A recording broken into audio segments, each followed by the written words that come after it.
Episode 3 of Citadel. It all begins with the development of Bernard and Dahlia, where Bernard remains a prisoner of Dahlia in a house in the countryside.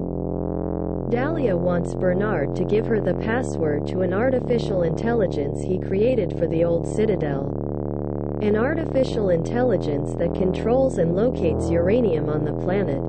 But Bernard is tortured in different ways, even losing some teeth, but he doesn't give the password to Dahlia.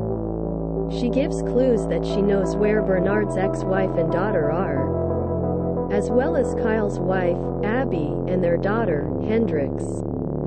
She also reveals that she captured Carter Spence, a former agent of the Citadel. Then, Anders Silge, one of the twins from the first two episodes, appears with a device that can extract information from Bernard's mind by drilling into his neck to reach his brain.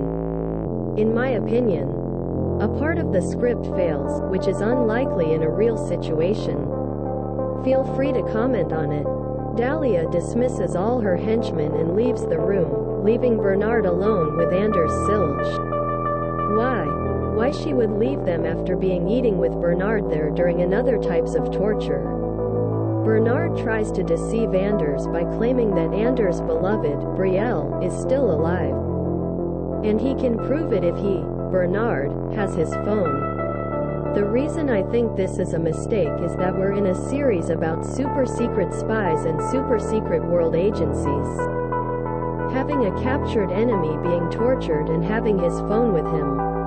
A phone with all its contents would already be known to the Manticore. Moreover, with Manticore wanting to know a password to proceed with their plan, any information about Bernard acquired from his phone would be the first thing to investigate. Later in the same episode, we have Mason Kane and Nadia Sin hacking a cell phone, so why can't Manticore do the same? We have the development of Kyle, Mason Kane and Nadia Sin.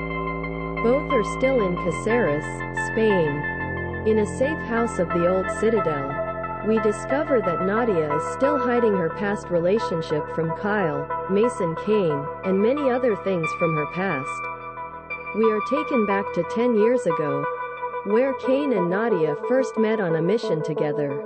Kane is saved by Nadia, and in their first conversation, we learn that Nadia is the daughter of a Citadel agent, marking the beginning of their relationship. We return to the present, and Nadia is making contact with an unknown person about a package without Kyle's knowledge. However, this mysterious person didn't know that Nadia was still alive. And we discover that there is a package waiting for her in Valencia, Spain, which might be compromised. Kyle talks to his wife, Abby, and tells her that he found the Citadel spy, making Abby jealous when she learns that it's a woman named Nadia. After the phone call, Nadia was ready to leave Kyle, leaving some money to he go back to US and her go after the package, but decides to stay when Kyle says, "It's just me and you, and a Red Sea." She returns, and the two of them use Suitcase X to discover that Carter Spence is captured by Manticore, so they decide to rescue him. They have to see a Portuguese mobster Balduino Basto connected to Manticore. And only Kyle, pretending to be Mason Kane, can make contact. And here comes the second script mistake. Kyle's, Mason Kane's, meeting takes place at the restaurant of the Portuguese mobster Balduino Basto, who tells Kyle that Nadia was his girlfriend and the double agent traitor of the Citadel. What I find hard to accept is that after they talked, Kyle gets into a fight with Balduino Basto's son, takes his gun, and leaves the room, opening a door in the same room that leads to the street. And no one goes after him after he runs out and leaves the door open. What I find highly implausible is a mafia associate with a terrorist agency having a meeting with a presumed dead former super-secret agent, with henchmen armed in any random room with a door unlocked to the street in his restaurant. The mobster doesn't have an office or a special room to conduct his business in without a door to the street. Come on. As the episode concludes, Bernard has his phone and is alone again in the same room with Anders Silge.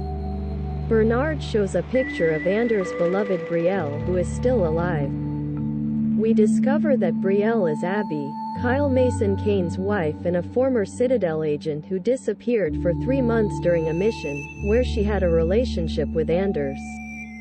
Rescued by Mason Kane and Nadia and presumed dead after the fall of the Citadel.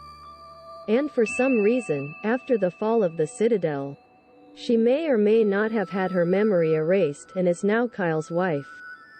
Bernard then asks Anders to set him free, and Bernard will tell Anders the whole truth because everything Anders knows is a lie. And thus, Episode 3 of Citadel concludes. There was no development in finding out the names of the agents and their memories with the Suitcase X. Please subscribe to our channel and follow us to receive the latest news about celebrities and entertainment. Don't forget to comment on our videos so we can interact with you. See you all next time. Thank you for watching. Cheers.